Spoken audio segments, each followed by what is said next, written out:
Woo! Yeah.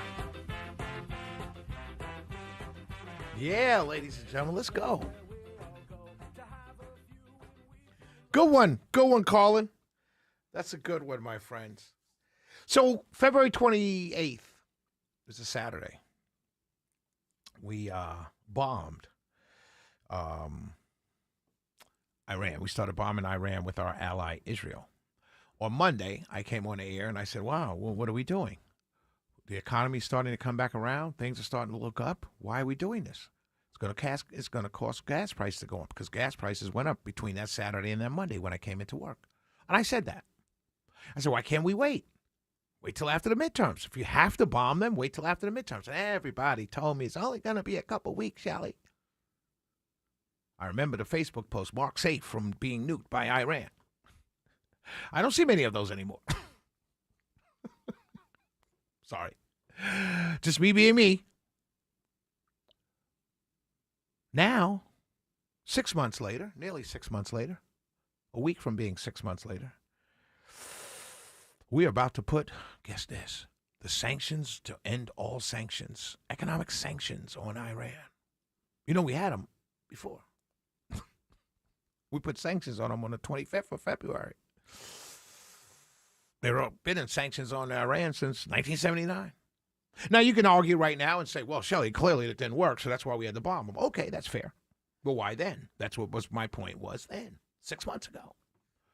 6 months ago. Now we're right back where we were on February 25th. Economic sanctions. So we paid more in gas. We paid more in grocery prices.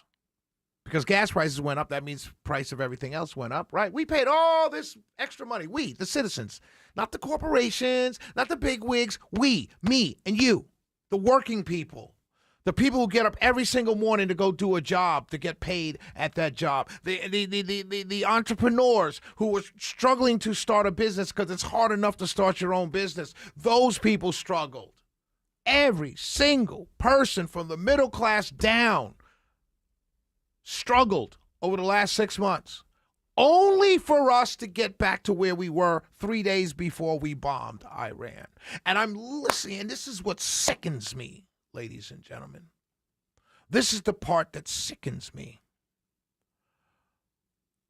People say to me, Shelley, what's it like? I get this question every now and then. What's it like? What's the hardest part of being a talk radio host? It's a question I get, particularly from young people who have podcasts and things like that. Say, is it finding things to talk about? No, that's not it. Well, what is it? What is it? What is it? You know what the hardest part is? Looking into a camera, as we have here in the studios at 95.5 WSB, or just looking at your console in front of you and talking to a group of people and keeping yourself from straight up lying to them on a nightly basis. Because your side or that side. That's it. That's the hardest part. How do you not just straight up lie to people? I'm not talking about your opinion, right? Your opinion is your opinion. Everyone has one. I'm not talking about that. I'm talking about lying to people. Dead out lying. Saying things today that you did not say the day before, or that you contradict today what you said the day before. Cheering for bombing Iran on February 28th and March 1st, March 2nd and 3rd, all the way up through August 19th and 18th, and then jumping out there and saying, yes, economic sanctions, that's the way to go. What? What? That's a lie. That's not a difference of opinion. That's a straight up lie. Because for 6 months, you said this was the right thing to do. For 6 months, you said finish the job. Blow them to you-know-what up. Now, the president said economic sanctions. The greatest of all economic sanctions. Yeah, that's what we're going to do now. What? That's not a change of opinion. That's a straight-up lie. That's the hardest part of doing this job, is keeping yourself from being that person. For me personally, that's the hardest part of doing this job. keeping myself from being that person to where I have to make my mind think in a different way from hour to hour, day to day, week to week. That's hard. You have to be a sociopath to do that. I'm not a sociopath. I'm crazy, but I'm not a sociopath. We're slapping economic sanctions, the greatest of all time, on Iran 6 months after blowing them back into the Stone Age.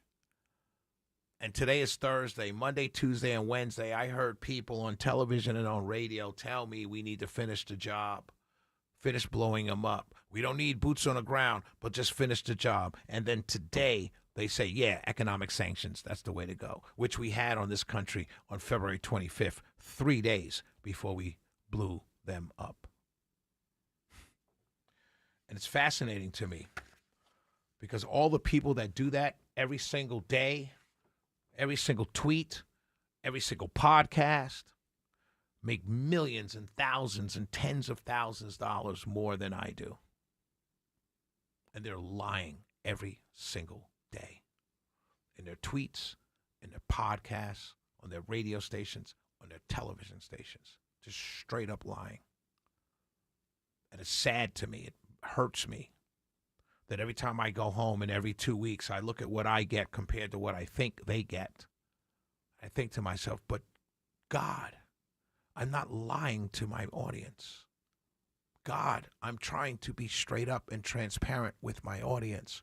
God, what am I doing wrong? Should I do that which you told me never to do?